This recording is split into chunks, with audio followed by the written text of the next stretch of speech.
చంటి అయితే వాళ్ళ అమ్మని తీసుకొని చంచలమ్మ దగ్గరికైతే వస్తూ ఉంటాడు. అలా చంచలమ్మ దగ్గరికి వచ్చిన చంటి వాళ్ళ అమ్మ అయితే చంచలమ్మని చూసి అలా చంటి వాళ్ళ అమ్మ చంచలమ్మని చూసి నమస్కారం చేస్తూ ఉంటుంది. ఇక చంచలమ్మ అనేసి ఇక చంచలమ్మ అయితే ఇలా చెప్తూ ఉంటుంది, నా కోడలికి పెళ్లి చేయాలనుకుంటున్నాను, చాలా ఘనంగా నా కోడలికి పెళ్లి చేయాలనుకుంటున్నాను అనేది చెప్తూ ఉంటుంది. ఆ మాటల తర్వాత చంటితో అయితే ఇలా అంటూ ఉంటుంది, చంటి నువ్వెవరో అమ్మాయిని ప్రేమించానని చెప్పావు కదా, ఆ అమ్మాయి ఎవరో నీకు కనిపిస్తే బాగున్ను, ఈ పెళ్లిలో పెళ్లి కూడా నీకు అయిపోదును ఇక అని అంటూ ఉంటుంది. ఆ మాటలు వినగానే ఒక్కసారిగా చంటి వాళ్ళ అమ్మ అయితే షాక్ అవుతూ ఉంటుంది. ఇక సింధూర్ అయితే చాలా టెన్షన్ పడుతూ ఉంటుంది. చంచలమ్మకి ఈ విషయం తెలిసిపోతుందా ఏంటి అని చాలా టెన్షన్ పడుతూ ఉంటుంది. ఇక చంచలమ్మ అయితే చంటితో ఈలోపు నువ్వు ప్రేమించిన అమ్మాయి కనిపిస్తే చెప్పు చంటి, నీకు కూడా పనిలో పని ఈ పందిట్లోనే పెళ్లి చేసేస్తాను అనేది అంటూ ఉంటుంది. ఆ మాటలకి చంటి వాళ్ళ అమ్మ అయితే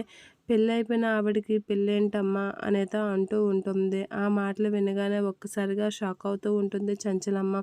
ఏంటి పెళ్ళైపోయిందా, ఎవరికి పెళ్ళైపోయింది, ఏంటి మాట్లాడుతున్నావు అనేది అంటూ ఉంటుంది. అవును, పెళ్ళైపోయిన ఆవిడకి పెళ్లి చేయడం ఏంటి, నాకు అర్థం అవ్వడం లేదు అని అంటూ ఉంటుంది చంటి వాళ్ళ అమ్మ. ఇక చంటి అయితే వాళ్ళ అమ్మని ఆపడానికి ట్రై చేస్తాడు కానీ ఇక వాళ్ళ అమ్మ అయితే చెప్పేస్తూ ఉంటుంది. ఇక చాముండి వీళ్ళందరూ అయితే షాక్ అవుతూ ఉంటారు. ఏంటి ఏంటి మాట్లాడుతున్నావు నువ్వు అని అంటే, అవును ఏంటి మాట్లాడుతున్నావు సత్యవతి అంటే, అవును నా కొడుకు పెళ్లి అసలు చంటి నువ్వు తాళి కట్టింది ఎవరి మెడలో అని అంటే, నీ కోడలు సింధూరం మెడలో అనేది చెప్పేస్తూ ఉంటుంది సత్యవతి. ఆ మాటలకి అందరూ ఒకసారిగా షాక్ అవుతూ ఉంటారు.